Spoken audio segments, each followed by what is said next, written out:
Olá, mais um da série 100 dias sem conteúdos, terceiro dia ininterrupto, independente do cenário, independente do lugar, a mensagem vai ser propagada. E eu quero dar continuidade na primeira construção que eu fiz do vídeo falando da metodologia Venda Terapia.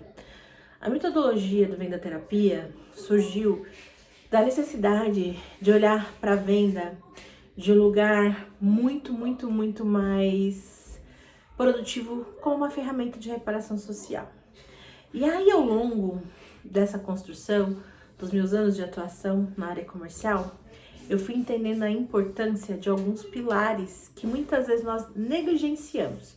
Dizem que papo de autoconhecimento, autoajuda, a gente às vezes tem um olhar muito negativo, né? Pejorativo, como papo de coaching, enfim, tudo aquilo que é novo pra gente, nós julgamos. Mas eu sempre disse que vender era terapêutico e por isso veio essa construção do Venda Terapia.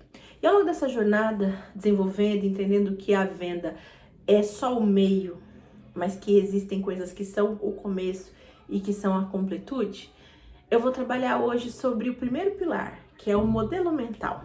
E como eu cheguei nessa construção? O modelo mental é muito forjado por ambiente e crenças. A primeira organização que a gente faz parte é o nosso sistema familiar. Nossa mãe, nossos pais, nossos irmãos, tios, tias. E ali a gente forma muito do que a gente acredita de mundo.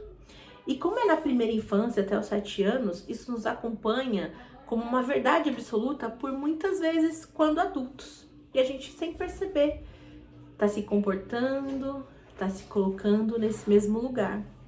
De não querer ver o mundo de um outro lugar, de não querer se permitir conhecer algo novo, acessar coisas novas, mas ficar com aquele padrão referência que a família trouxe pra gente. Mas a gente vai entendendo ao longo da jornada que é importante se permitir ver o novo. Vai convivendo com pessoas novas, na escola, no trabalho, vai indo, como a gente chama sistemicamente falando, para a vida. E a gente começa a falar, será que aquilo que eu dominava e tinha como verdade até hoje é a única verdade? E quando eu começo a fazer essas questões e começo a observar que outros vêm de outros lugares, que outros têm outros conhecimentos, têm outras crenças, eu começo a me abrir para ver e viver de uma forma diferente. Quando eu me permito a isso, eu começo a acreditar e ter consciência que outras verdades também podem ser minhas. E assim eu vou me abrindo a construir dentro de mim uma segurança de fazer o que precisa ser feito, que eu chamo de adultecimento. Mas o modelo mental, ele por muitas vezes é sabotado, porque você já deve ter ouvido essa expressão que a mente mente. Para nos proteger, porque sente como se fosse mesmo um sistema de ameaça ativa aqui, né, dentro da gente, uma coisa reptiliana, de achar que a gente pode morrer se a gente começar a crer em outra coisa. Por quê? Porque lá nos primórdios, lá na época das cavernas, esse tipo de movimento podia mesmo te pôr em risco, porque você saía daquela tribo, você deixava de pertencer àquele grupo, se você começasse a se comportar e pensar diferente daquele grupo.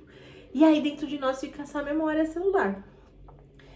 Entretanto, se nós começamos a dar voz ao que tem dentro de nós, chamado consciência, ativando cada vez mais a nossa, glândula pineal, a gente vai percebendo que não é tão verdade assim e que a gente pode construir algo novo. Exercícios práticos sobre modelo mental. Como é que a gente imputa novas formas de pensar sobre isso? Convivendo com novas pessoas, buscando novas sabedorias e se abrindo para que a frequência interna aumente. Hoje, mais um momento foi cravado aqui, vídeo 3, e 100 dias. Todo dia a gente melhora alguma coisa. Hoje eu não melhorei a imagem, hoje eu não melhorei a luz, não melhorei o som, mas melhorei em mim a certeza que quem quer faz, quem não quer arranja desculpa. Então vamos seguindo. Hoje falamos do modelo mental e vamos caminhando, que amanhã a gente vai falar sobre uma coisa que eu gosto muito, estado interno.